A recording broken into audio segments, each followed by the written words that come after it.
Hey everybody, Charlie 2 here, and welcome back to Star Citizen. Today we're on a shuttle headed towards the Vision Center for Day 2 of Invictus, Aegis Dynamics. Let's go check out the ships right after the intro.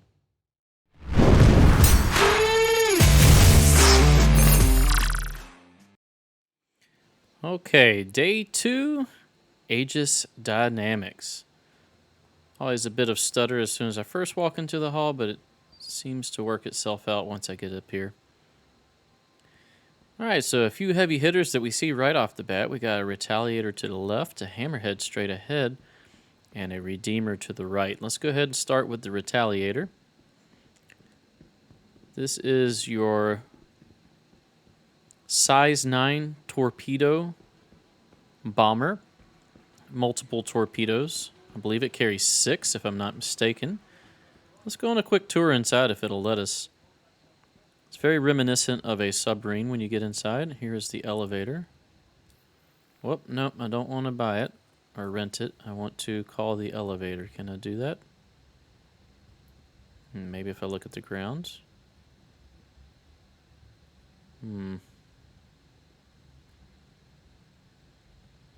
Well, no, it looks like just rent. Nope, don't want to rent it. Huh, well, maybe we can't get inside here. I'm just going to try to do a brief walk around. Alright, you know what? Let's hit rent. And let's see if we can click the button after we've rented it, if it will even let us do that. That doesn't appear to be working either. Alright. Try from the outside. Yep, only rent is the only option. There we go, use elevator. Hello, you. What are you doing? Alright, let's hop up and take a quick look-see up here with this civilian. So you have a docking collar right in this central foyer area. Right, and here you can see one of the missile bays with these size 9 torpedoes here, and there's your bomb bay doors. Okay, so let's go to the rear first. Alright, so you've got an engineering room. This panel used to open up to be an engineer's screen, and then you have your rear bomb bay here. Then as you make your way further back, you got a nice view at the size 9 torpedoes. Then you have outboard access to your turrets. Yeah, we're not going to enter the turret, but that's where you would enter it. And then the very rear here, you've got a turret at the bottom. You can walk across. Another access point to another turret right here. And then we walk back towards the front on the other side of the bomb bay. And you see shields here. And then there's a room here to the right. This is a latrine, complete with shower. Music in the expo hall is very loud again. It won't be as loud for you guys. I'll turn the volume down. You got a nice view of this front bomb bay here. There's a ladder to the upper deck, and as you come across here, you'll see the captain's quarters. You've got a small bunk, personal storage, and not much else because you would think they would put a door here to go to that latrine, but instead they've opened it up to the other side. So hopefully they'll do a little bit of changes with this. This is actually quite an old design for the ship, and it has yet to go through its gold standard. At the bottom, we've got another turret. Right up here is the single-seat cockpit for the pilot. Let's see if we can go up top without glitching out here. Okay, once again, there's another turret at the very top. All right, you've got weapon racks, and then you've got the human racks / escape pods here for the crew. All right, some more on the bottom here. And that's it. One head for 1, 2, 3, 4, 5, 6, 7 people.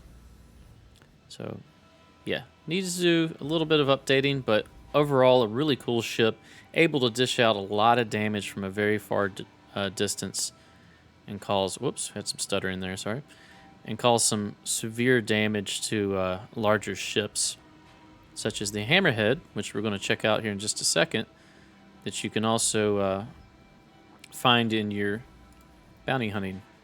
All right, let's go down. Do I recommend this ship? I recommend the base model, the $150 pledge base model. You can always add the torpedoes to it. I feel for $275 pledge price, US dollars, just for the torpedoes, maybe a little high, but if you are really into that submariner type torpedo gameplay, then this may be up for you. It's definitely a contender for a very good ship.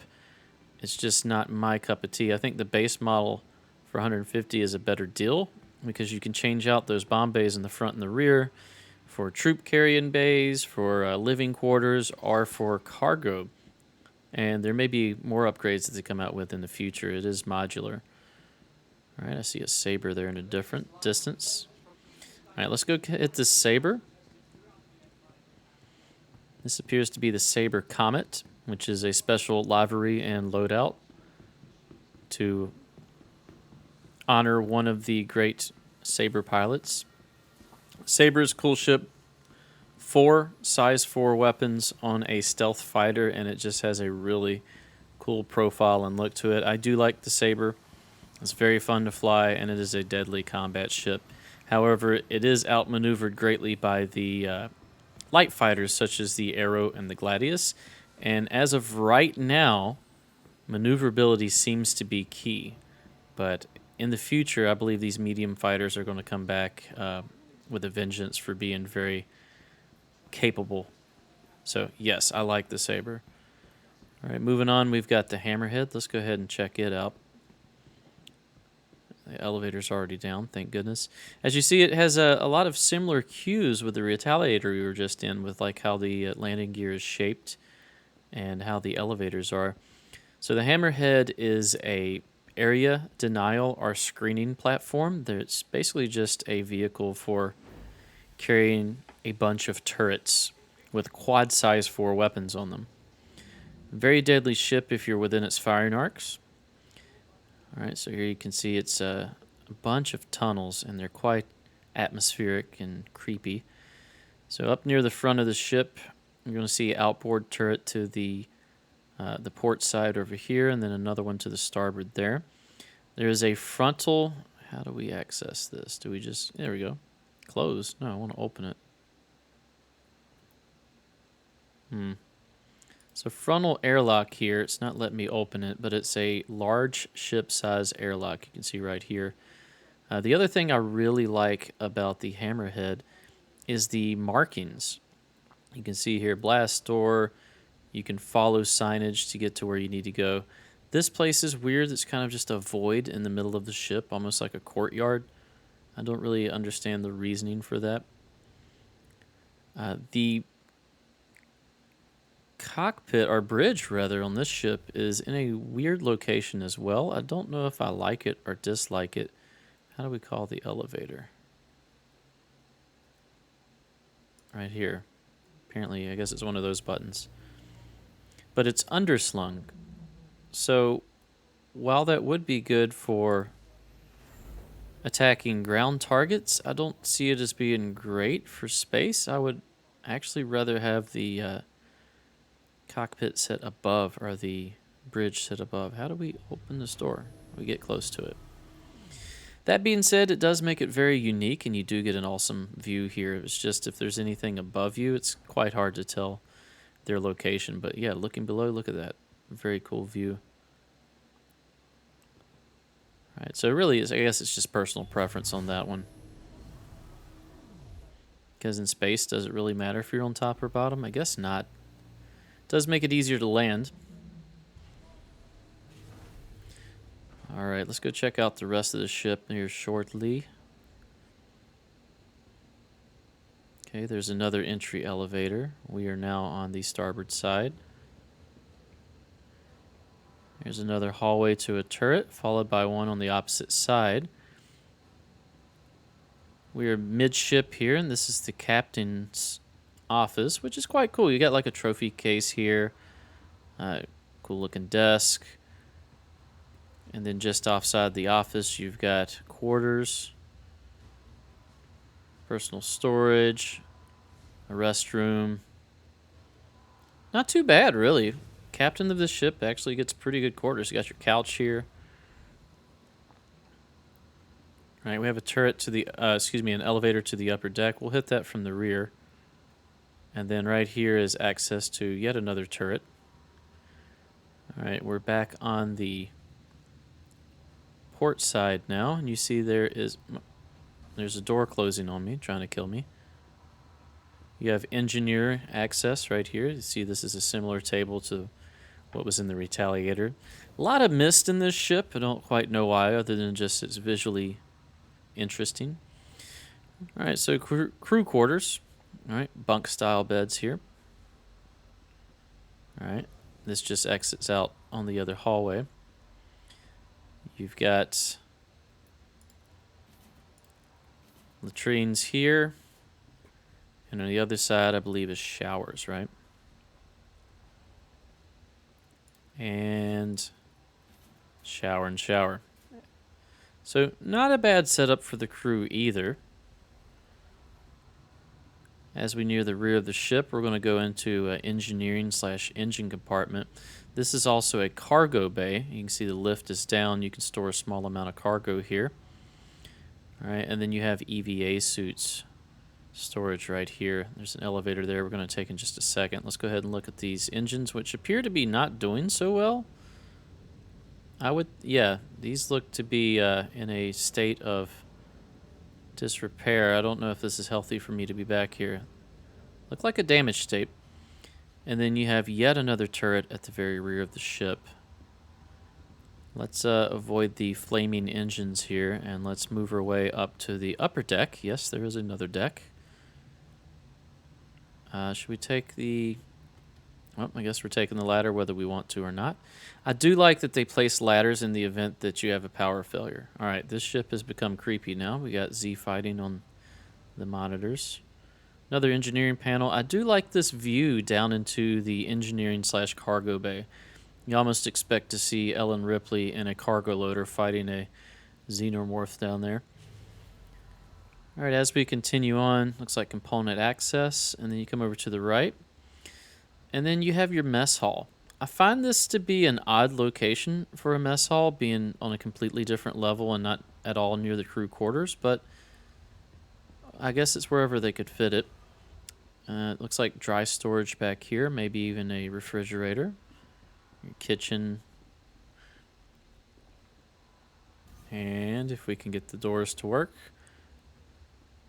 And then that's really all that's on this level other than that view down to the cargo bay. So there's an engineering platform above the cargo bay, and then there's the mess hall. All right, so now we're back downstairs right beside of the captain's quarters. Let's head back to the fore of the ship, and then we'll exit and continue browsing around these ships here. Just had to look over and make sure I was recording. I would have been a little upset if I'd have done all that without recording it. All right, back on the showroom floor. That was the hammerhead. You can tell by the shape, very reminiscent of a hammerhead shark. So here's another saber. We're not going to talk too much about it. This one just has the standard paint scheme and standard weapon loadout. Once again, I think this is a great ship. If you're interested in a stealthy combat ship that's got a little more punch, this is definitely a good one. It also just looks really cool. All right, oh, see the F8 over there. All right, so next up we have the Redeemer. This is the new kid on the block here for Aegis. The Redeemer is definitely inspired by attack helicopter design. It is a gunship. It is designed to loiter on target and provide heavy firepower. And you can definitely see this turret down here with dual size 5s, and you have a small remote turret up front with dual size 3s, and then you've got dual size 3s on gimbals on the wings that can be mounted with dual size 4s, followed by another dual size 5 turret up top, and again, a remote dual size 3 at the back. This thing is not lacking for firepower. I also really love the wheeled landing gear. I think that's really cool. I don't know about the weird hair crimper style engines. They're supposed to provide more maneuverability, but I can tell you what, this thing is not maneuverable. That's the way they balanced it so far. All right, we got rent. I'd like to go inside, please. I guess not, but I do have a full review video on the Redeemer, so if you're interested in checking that out, just check out the channel. Oh, here's the access. Maybe the button will work. Can we hit this without renting? Can't quite tell. Doesn't appear to be so. It looks like it keeps wanting to rent. If I can get the lights to go out, maybe? No.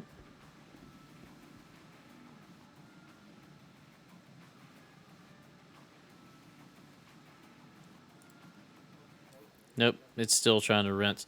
I'll try this one more time and then we'll move on. Like I said, I do have this on one of my review videos. You can check it out there. Yeah, if I'm moving, maybe if I click it while I'm moving. Nope, can't do it. Okay, so there's dual There's dual decks. There's a bottom deck and an upper deck. There's living quarters on the bottoms with a kitchen. There's jump seats up top, which is a little bit backwards, but it does have large components. I think dual. Large shields. A little bit of cargo space. Pretty good ship, but to really see its full potential, you definitely need to have multiple crew members. Piloting this solo, you're really at a disadvantage with it. And you do have a lot of shields to be able to tank up some mistakes, but the slow maneuverability and the fact that you're only firing half or less of your firepower, if you want to go solo, I would definitely choose another ship. All right, let's go downstairs before we head to the other hall. See what we can find down here. Definitely some concept ships. Trying to think. They don't have any land vehicles that I'm aware of. Oh, wait a minute. No, that's a Nova. That's something else. Yeah, no land vehicles. Here we go. The holograms for concepts should be over here. Expecting to see the Nautilus and what else? That's it, I guess, huh? The Nautilus. So this is the Nautilus. This is a sub-capital mine laying and mine clearing ship. Though its role doesn't appeal to me personally, I still love the aesthetic of this ship. Though I would argue that it looks more like an anvil ship than an Aegis ship. But that's just me. Definitely a cool looking ship, very expensive, very large, very unique role. As far as we know, this is the only mine laying and clearing ship that is even announced. There probably will be smaller ones later, but definitely a cool ship, though not for me. Over on this side, what do we got? Oh, we've got the Vulcan. I forgot about this little guy. So even though this looks huge, the Vulcan's actually going to be a smaller to medium-sized ship. And it does repair, refuel, and rearm. And it has drone control. There's actually drone bays here so that you can control drones to do that repairing, refueling, and rearming. This one is actually on my list of ships that I'm interested in, though I do own the Crucible, so I don't know if this would be a bit redundant, even though the crew requirement for this should be quite low compared to the Crucible. All right, moving on. We'll head back upstairs, then we'll check out any adjacent hallways. Yeah, no land vehicles. Yeah, I mentioned Nova earlier. That's a Tumbrel vehicle. Tumbrel makes the Cyclone and the Nova tank. I don't know why I was thinking it would be here for Aegis. That'll be another day, and we'll definitely check that out. As a tanker myself, I am super in love with the Nova tank. That being said, I would not recommend purchasing ground vehicles with real-world cash, as the cost-to-value ratio seems to be quite skewed for ground vehicles, at least at the moment. That's neither here nor there. We're talking about Aegis today, so let's continue on. Zenith Hall 2-3. Once again, there's the F8 that we saw yesterday. Cool ship, though I don't know if I like the paint job with the stars. I get it, it's a patriotic thing, but I think I would prefer a more subdued paint job for a ship like that. And yes, I get it. That's for a show. The actual ships don't look like that. All right, so here we go. Got a few things here. I see an Eclipse. I see a Gladius. I see quite a few different Avengers. We'll just check out one and kind of look in the backs of the others.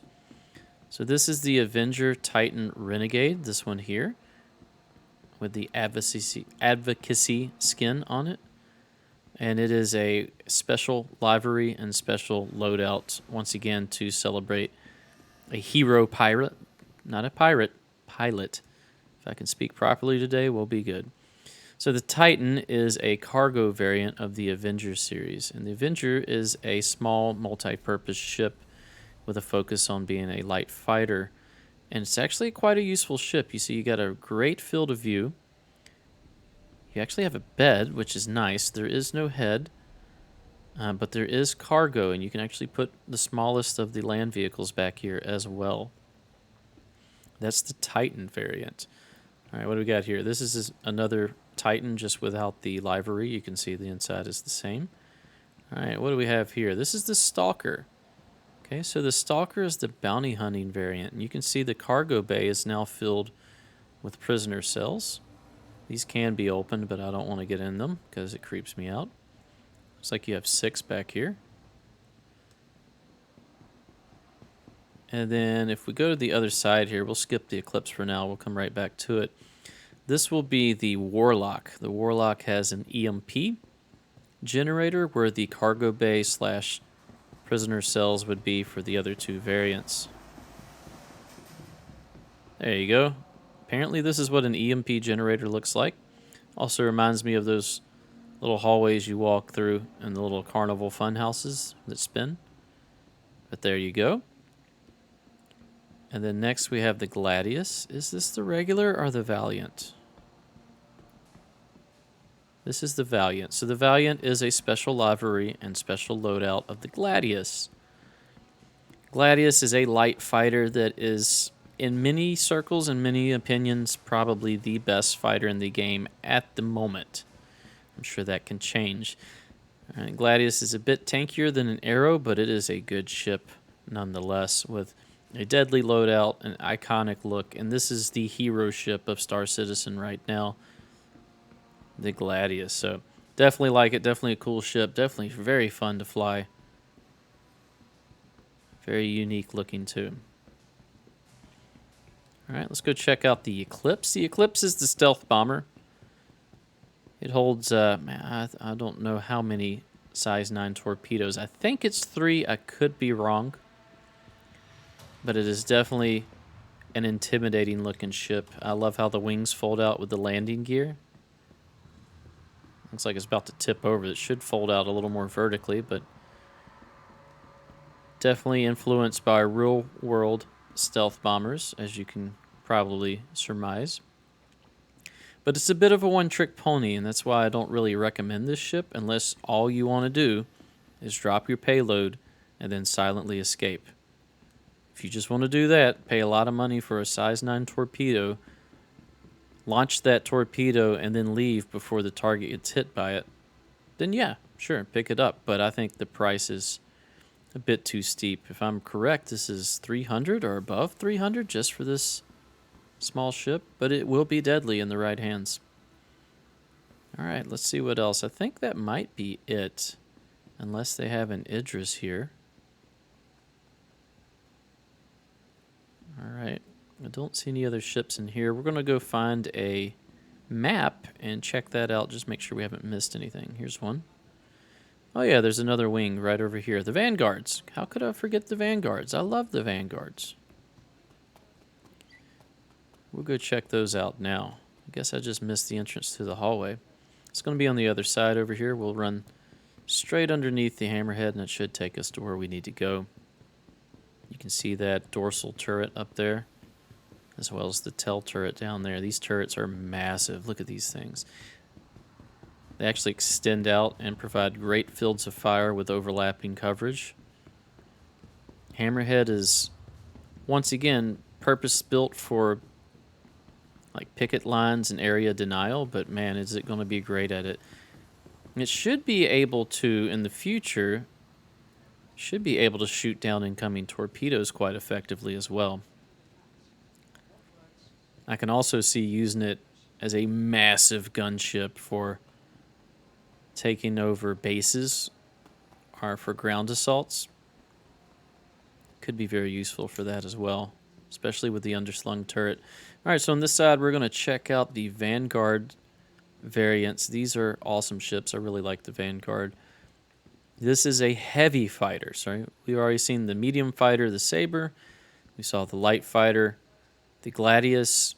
Now we have the heavy fighters. All right, so this is going to be the Vanguard Harbinger right here. This is the bomber variant. We'll pop up inside real quick just to take a look at it. Vanguard series are known for redundancy, so they have 2 of every component to make it more durable of a ship. They also have decent shielding. As you can see, they have living quarters.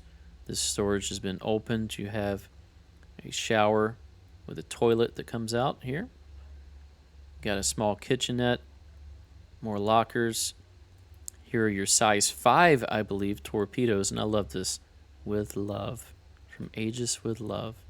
And then you've got 2 bunks and then a dorsal turret.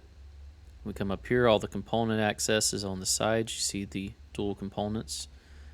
And then you've got your cockpit right up here at the front.